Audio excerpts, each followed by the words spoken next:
গঙ্গাচড়ায় তিস্তা নদীর পানি বৃদ্ধির ফলে প্রতিরক্ষা বাঁধে ভয়াবহ ভাঙন দেখা দিয়েছে। গত 2 দিনে বাঁধের প্রায় 50 ফুট অংশ ধসে যাওয়ায় তিস্তা সেতু হুমকির মুখে পড়েছে।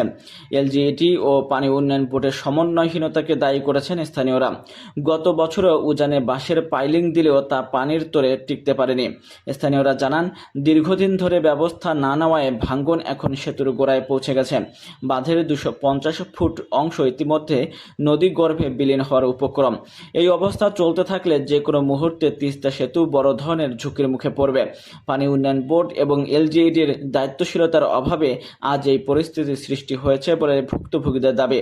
দ্রুত কার্যকর পদক্ষেপ ও স্থায়ী বাঁধ নির্মাণের মাধ্যমে সেতুটি রক্ষায় কর্তৃপক্ষের জরুরি হস্তক্ষেপ প্রয়োজন।